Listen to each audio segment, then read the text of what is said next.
지금부터는 여기 있는 이제 통일신라가 다시 망합니다. 망하면서 새로운 나라, 오늘날 코리아의 뿌리가 된 고려라는 나라를 우리가 살펴보겠다, 이런 얘기입니다. 자, 그럼 이제 고려가 등장을 하려면 어떤 나라가 망해야 돼요? 발해도 망하고 통일신라도 망해야겠죠. 자, 이 나라들이 어떻게 망하는지 그 상황을 한번 보도록 하겠습니다. 자, 우리 이제 한반도예요. 한반도. 때는 예수님 태어난 지 1000년 정도 지난 10세기 정도다, 이렇게 보시면 되겠습니다. 자, 여기에 지금 통일신라가 있고요. 이 위에는 발해라는 나라가 있었습니다. 자, 신라란 나라는 앞서 말씀드렸다시피 화랑도라는 청소년 수련 집단을 통해서 내부적으로 단결을 했던 나라인데, 이 위정자들, 기득권 세력이 타락을 하면서 점점 국력이 약해지게 됐어요. 그래서 통일신라 하대 쪽이 되면 이제 망하기 직전에 어떤 사람이 나오냐면 이 진성여왕이라는 사람이 나오는데, 진상입니다. 이름도 비슷해. 진성, 진상. 이 신라만 유일하게 여성 왕이 3명이 있었어요. 신라 상대 쪽에 드라마로도 나왔던 선덕여왕, 그 다음에 진덕여왕이 있었어요. 이분들은 그래도 열심히 정치를 잘했는데, 이 신라 하대 쪽에 진성여왕 나오면 사실상 신라가 망했다, 이렇게 보시면 돼요. 이분의 특징이 이 결혼까지 한 분이 삼촌하고 바람이 납니다. 바람이 나고, 그리고 하루에 미소년들, 오늘날로 따지면 김수연, 이민호, 송중기 같은 미소년을 하루에 3명씩 갈아치웠다고 그래요. 그러니까 병이지, 병. 남자 밝힘증. 그래가지고 이 남자친구들을 높은 관직에 앉힌 거예요.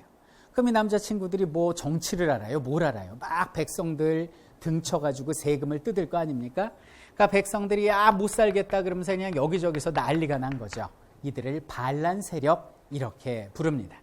그러니까 신라가 너무너무 혼란해졌을 때 이 자신의 조국을 구하겠다고 중국에서 넘어온 사람이 있었으니 아마 들어보셨을 겁니다. 한번 따라해 볼까요? 최치원입니다. 애국자죠. 이 최치원의 신분은 뭐였냐면 태어날 때부터 육두품이었습니다. 최치원은 어렸을 때 중국으로 건너가서 열심히 공부해서 외국인을 상대로 치러지는 과거시험이 있어요. 공무원 시험. 이게 빈공과라는 과거인데 여기에 18살에 급제를 합니다. 천재야. 여기 있는 빈공과의 평균 급제 연령이 40세 가까이 되는데 그냥 18살짜리가 여기서 급제를 해버린 거예요. 그리고 나서 이 사람이 성공을 한 게 뭐냐면 이 중국에서 황소라는 사람이 난을 벌여.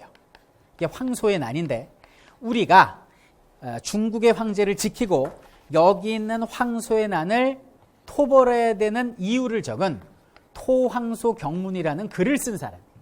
그 글을 써가지고 중국의 장군들한테 돌렸어요. 근데 신라 사람인데도 아주 명필에다가 기가 막힌 문장가야.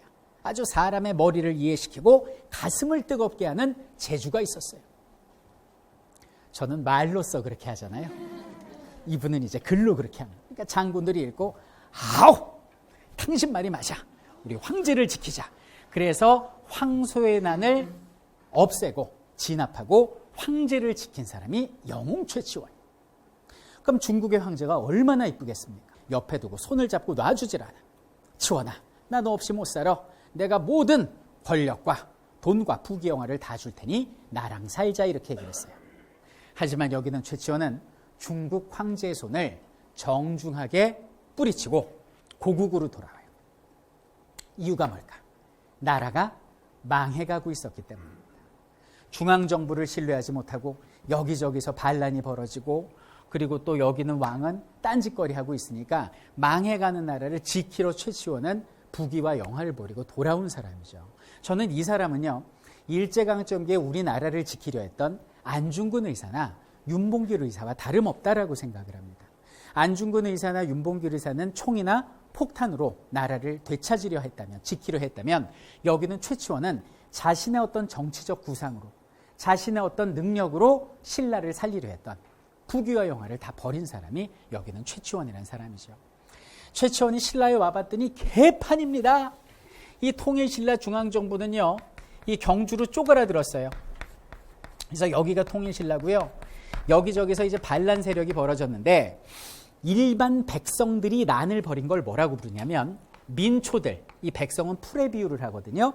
민초들이 반란을 벌였다 그래서 초적들의 난 이렇게 부르는 거예요. 근데 여기는 백성들이 처음에 못 살겠다 그러면서 반란을 벌였는데 점점 센 지방 유지한테 이렇게 몰려들기 시작했어요. 그래서 지방 유지를 뭐라고 부르냐면 따라해보죠. 호족이라고 불러요. 왜 지금도 이렇게 지방에 가면 유지분들 계시잖아요. 근데 이 당시 호족은 사람들을 모아서 자기 지방에 성을 쌓고 스스로를 성주라고 부르고 군사를 훈련시키고 세금을 직접 거는 작은 왕들이었다 이렇게 보시면 돼요. 그래서 호족들을 중심으로 막 난이 벌어진 거죠. 그러니까 이제 최치원이 진성여왕한테 여왕마마, 제가 정치개혁안 시무책을 10개를 올릴 테니까 제발 이걸 들어주십시오라고 얘기를 합니다. 그래갖고 이 진성여왕은 그나마 최치원의 어떤 시무책에 좀 관심이 있었는데 당시에 진골 귀족들이 반대를 해가지고 시무10조는 그냥 수포로 돌아가요. 그럼 이 사람 입장에선 다 버리고 왔는데 정치적으로 인정 못 받으니까 화가 날 거 아니야. 그래서 절로 들어가가지고 스님 비슷하게 돼버리고 무슨 도사 비슷하게 도도 연구하고 이렇게 칩거를 해버리게 됩니다. 자, 이 상황을 바라보던 사람들이 있었어요. 이 사람들이 누구냐면 전부 다 이제 육두품들이었어요. 육두품, 666이야. 그러니까 이 사람들이 이제 딱 서로 얘기를 하는 거죠. 야, 너 최치원 선배 얘기 들었어? 우리의 최고 선배고 육두품 중에 제일 잘된 사람이고 멋진 우리의 로망인데 여기는 진성여왕한테 퇴짜 맞고 절로 칩거해서 중이 됐대 이렇게 얘기를 하는 거지. 그러니까 이 사람들은 야, 뭐 이런 놈의 세상이 있느냐? 이 좀 능력본위의 세상, 신세계를 만들어야 되지 않을까라고 생각할 때 여기저기서 호족들이 반란의 소리를 외치게 된 거죠. 그리고 당시 종교인들도 가세합니다. 그래서 참선을 중시하는 선종불교라고 있는데 여기는 선종불교의 스님들까지 참여한 거죠. 그러니까 여기는 육두품들이 생각한 거죠. 저게 무슨 소리야? 그래, 저들하고 새로운 세상, 능력본위의 세상을 만드는 거야. 그러면서 육두품도 여기에 가세를 하게 돼요. 그래서 신라 말의 반신라 세력이 지방호족, 성종불교를 믿었던 스님들, 그리고 학자에 해당한 육두품들, 이 사람들이 바로 반신라 세력이고 고려를 개창한 주역이었다. 이렇게 이해하시면 되겠습니다.